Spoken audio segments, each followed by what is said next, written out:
guys, what's up? It's Hope, and today is VEDA day 6, and I'm here to bring you another update for VEDA.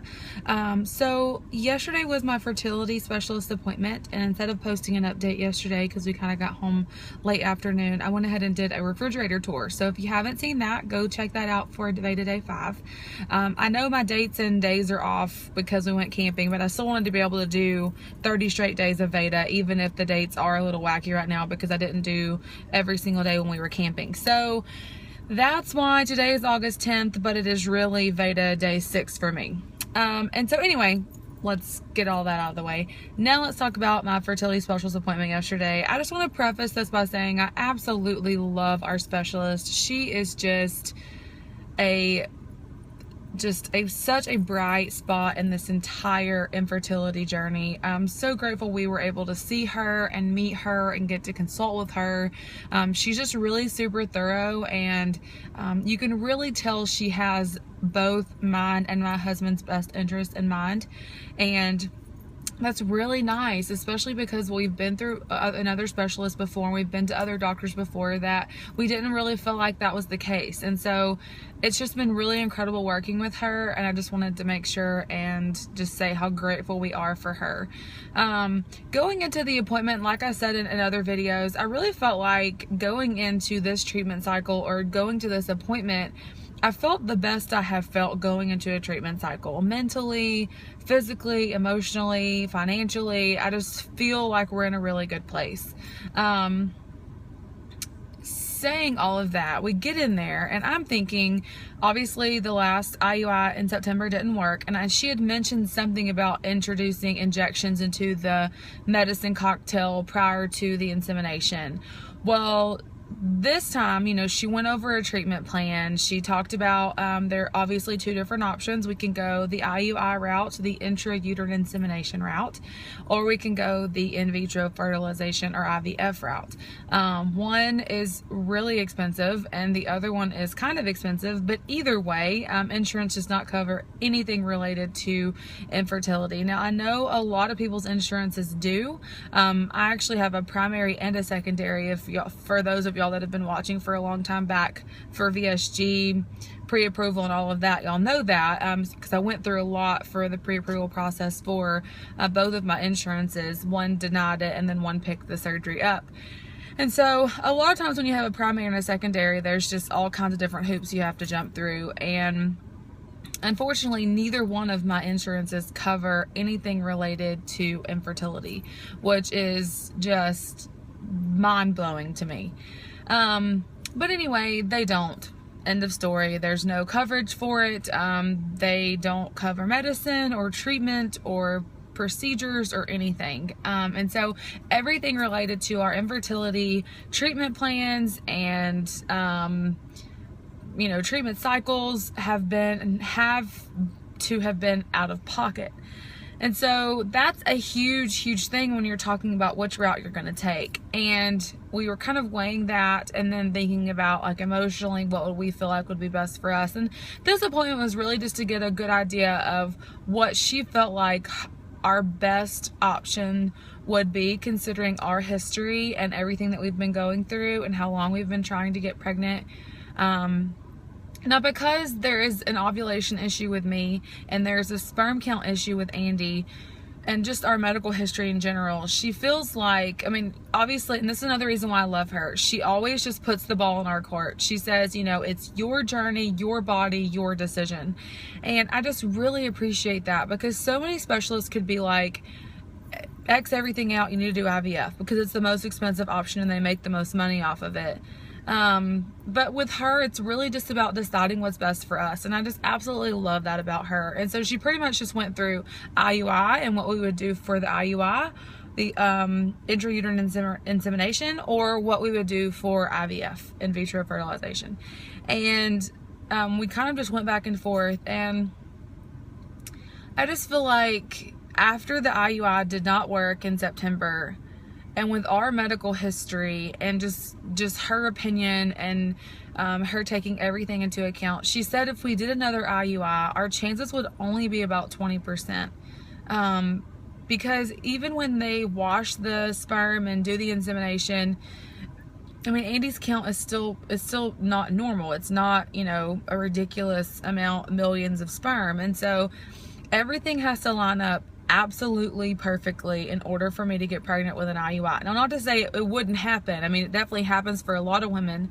But there are more women out there, I feel like, just from reading forums and blog posts and Facebook pages and boards and stuff like that, that have to go through a lot of IUIs before they get pregnant.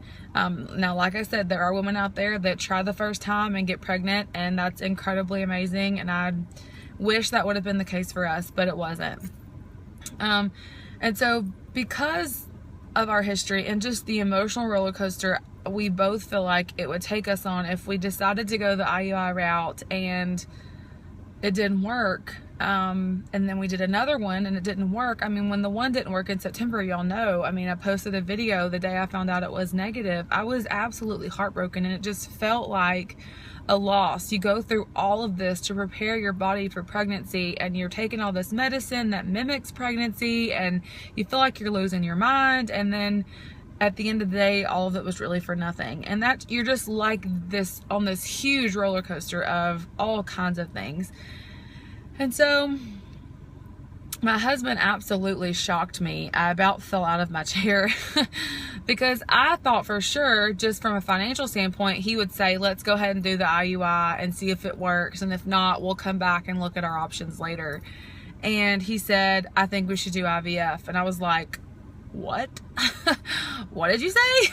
He shocked me. But he said he feels like he doesn't want us to continue doing IUI after IUI if our chances are so low of getting pregnant. Like, it goes from 20% with an IUI to about 70% with IVF. Now, of course, chances are chances, and you don't really know, I mean, which chances are going to fall in your favor. But that's a huge gap when you're considering one procedure to the other. That's a huge jump. And we feel like with our medical history, and I mean, like I said, I was really shocked when he said, I think we should do IVF. And so we're going to move forward with that. And I am shocked that I'm even saying that. Really excited, super surprised. Now, it is going to take us a few months to actually save up enough money to do the IVF procedure. At our facility, IVF costs $12,500, not to include the $3,000 to $5,000 worth of medication. So it's going to take us a little while to get all of that saved up in order for us to start treatment. So we're thinking probably after the first of the year, which sucks because, you know, we still have, you know, quite a bit of months left. I mean, it's August, but there still are several months left in this month. And my birthday's in November, and I was really hoping to be pregnant by then. And who knows, it might happen. But we're thinking it's going to take us a little while to get that much money saved up and for us to feel comfortable enough to spend that much money on having the chance of getting pregnant. But it's important to us. Like, and I've read a lot of blog posts about people who, you know, say, how can you spend that much money on fertility treatment? That's just outrageous. But a lot of people, you know, compare it to just purchases we make every day. You know, you make an investment in a car, you make an investment in a house. We are choosing to make an investment in our family to grow our family. And so that's just where we are right now. So we're gonna try our best to save up as much as we can. Obviously, we won't start treatment until we've got enough money saved up to be able to start the treatment cycle for IVF. And so there's several different, like, preliminary meetings we have to go to, which I really loved about them as well. You can meet with a embryologist, I believe that's how you say it. They basically go over the scientific part of IVF and the embryos and how all of that works. And then we have a meeting with the actual IVF coordinator, and she goes over just kind of everything that happens during the actual procedure. So I'm super excited about that. And so we'll be well informed prior to going into our IVF treatment cycle. In the meantime, I'm going to be taking a whole new regimen of vitamins. I'm actually going to do a video on that tomorrow so y'all can see what vitamins she put me on that helps with infertility. It helps with egg production and egg quality. Just a whole different vitamin regimen that I'm on. She said just continue taking it. And then she did put my husband back on Clomid because that helped last time with his count being so low. And so when he takes Clomid, it increases his count. So women and men can both take Clomid. And he took that last time and it really seemed to help. And so she went ahead and put him back on Clomid and wants him to take Clomid until she tells him to stop. It just helps him in the number of sperm that he needs to produce in order for us to get pregnant. So in the meantime, we're just going to continue doing what we're doing, continue trying without using any sort of contraceptive. We've been married for 4 years now, I think. Yeah, because we've been trying for as long as we've been married. That sounds horrible that I don't know how long we've been married. It feels like I've been married to him forever. And, you know, we've never used anything. Never. Not one time ever. And so we are just going to cross our fingers and hope and pray that we're able to get to that point. Moving forward, I hope everything... you know, I hope that my husband and I continue to draw closer together through all of this, and that we remain strong and hopeful and faithful, that God is going to see us through to the very end. You know, I feel like He's placed this desire on my heart to be a mom, and I could not imagine my life without Brent and Aiden, and we are just so excited and so grateful for just the chance to be able to grow our family. And so I'm asking for all your prayers out there. If y'all have any questions about fertility treatment at all, I can definitely offer you, you know, kind of more of our story, and just let you know what we've been through. I also have an infertility playlist. If y'all wanted to go check out videos related to our infertility journey, you could definitely do that. Thank you so much for watching this super long video. I'm sorry it took 15 minutes of your time. If y'all have any questions or anything, feel free to post the comments down below, and I will talk to you guys soon.